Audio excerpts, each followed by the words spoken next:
run the ball on a 3rd and long, up 1 point late in their loss last weekend to the Chargers. Yesterday, the quarterback himself, Baker Mayfield, was talking about it.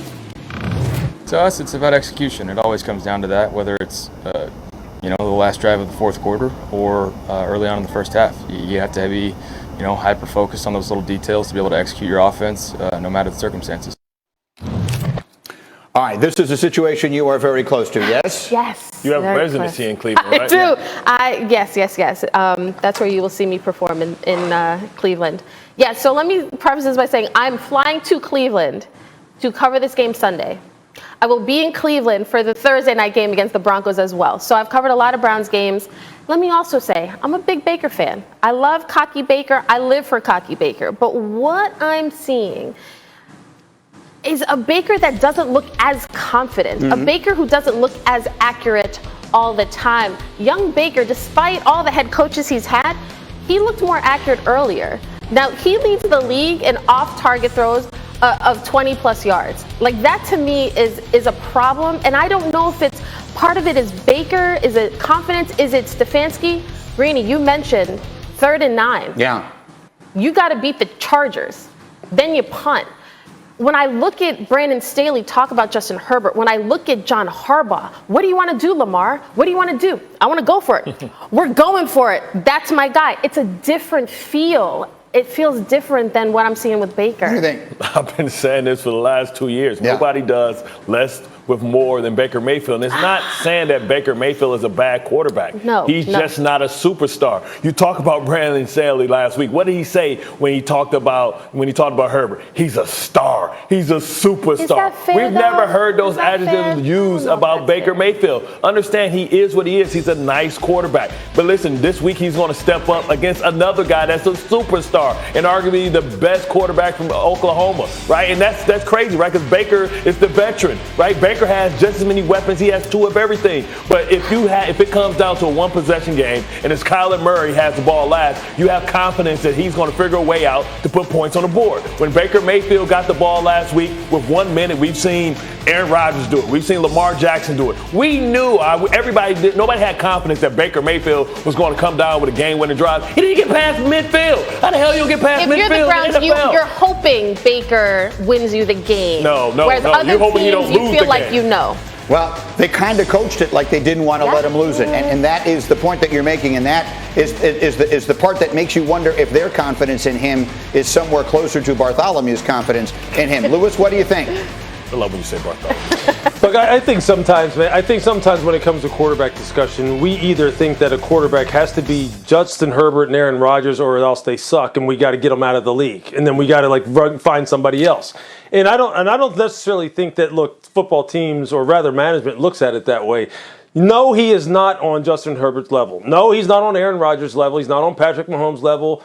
Or Russell Wilson. He doesn't make plays of that nature. But I still do believe that the game is much more complimentary, and Kevin Stefanski has really put this team together in a much more complimentary way, meaning that they don't necessarily want him or need him to win games on his own, although it would be nice for him in a last minute drive when you're the last team to have possession of the ball, you'd like to be able to make throws to win football games.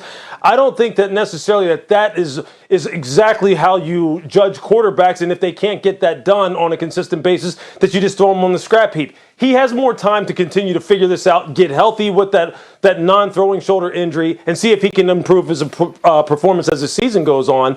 But I'm just not as down on him as anyone else. We'll see how the season plays out. I liked where you were going with that. We'll come back to it, Bart. You were listing off all the. We Bart's could keep counting, and at some point, I get to like 16 before I get to him. And that leaves you in a place where you are very average, and that might be where we are headed. But we will see. In the meantime, nothing average about Patrick Mahomes. However, he's been making more mistakes than we are used to.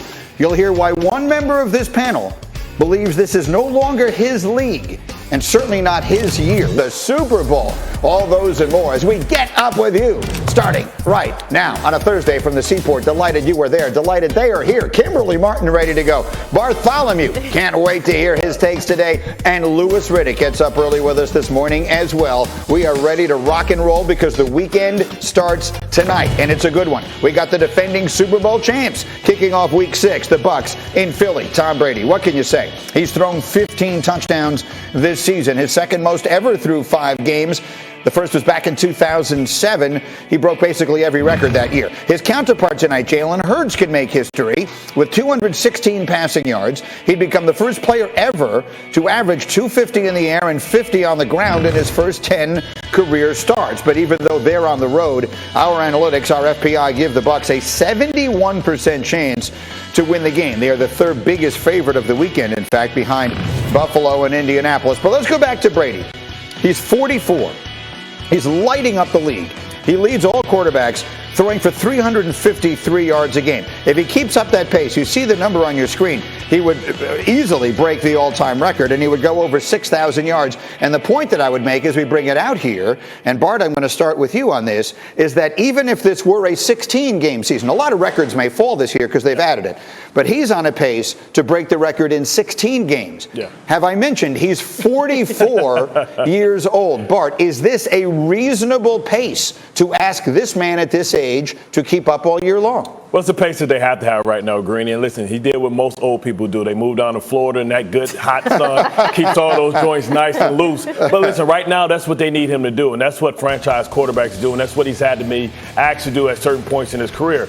What's the elephant in the room is that this defense isn't elite right now. I mean, how could it? It's missing 4 of his starting, defensive backs. So right now they're asking him, hey, we can only win one way. Let's get a big lead and let's make teams one-dimensional. They're 26 in the league in rushing, and that's because they have to right now. They have to lean on Brady until the troops come back. And listen, he's going to get reinforcements. What I really will be watching for with the Tampa Bay Buccaneers is what they're going to do as far as moving somebody, maybe acquiring some help so that they can take a little bit off his plate. I think a guy like OJ the Juice Man could be somebody that should be on the move once Grunt comes back because he's a surplus at the tight end position. And that's what I'm more excited to see. What are some of these contending teams are going to do to kind of get reinforcements and push all the chips to the middle of the table? I hear that. Look, I never want to sell short Tom Brady, but the facts are the facts. About to sell him in the short. entire history of the sport, he's only the 4th quarterback ever to start a single game at this age. All of them combined had only won 1. And before Brady came along, that was Vinny Testaverde. Yep. He's already won 4, and they're asking him to basically be the MVP of the league. I'll ask it again. Is that a reasonable expectation? That's what you require of elite players, right? Yeah. I mean, the facts are the Bucs and Brady, they're on a very tight window, right? They're trying to win Super Bowls. Mm-hmm. Brady is 44. Could he play till 50? We'll see. But at the end of the day, when it comes to stats and logic, throw all that crap out the window. Honestly, when it comes to Brady, because this is a guy where I don't think you can number crunch and it gives you a clear idea of what he's capable of. Because every time people write him off or say, oh, Brady's done, he comes back and guess what? He wins Super Bowls. So I get that. Louis, I got one more shot here, and it's with you. And I'll say it again. It's all well and good to say you can win with a 44-year-old quarterback if he's Tom Brady. I get it. But can you win a championship asking your 44-year-old quarterback to have to be that good every single week? Because candidly, if he's not, this team around him is not playing well enough to do where they want to go. Well, let's just go back to the offseason, Greeny. Look, Tom said that this year would be better than last year because this year he was going to be healthy. This year, he had no limitations from a physical standpoint, even at 44 years old. Everyone would be more familiar with the offense. Everyone would be able to come out of the gate clicking and on the same page as opposed to last year where it took him some time. And everything that he said is happening. And for him himself, look, he's redefining what sustained excellence looks like. We understand we're in waters right now that none of us have swam in. None of us have even navigated at any point in time, including him. But that's what's so cool about it. And that's what right now they are putting their trust in the fact that he knows what it takes at this point in time in his career better than anyone else to sustain the excellence that he is already putting forth in this young season. And if I'm Bruce Arians and I'm the rest of his coaching staff, I'm riding that. One, because I have to, and two, I'd be stupid to stop it. I mean, no one else has, so why should I be the one who slows down this offense? 0 for 3, Greeny.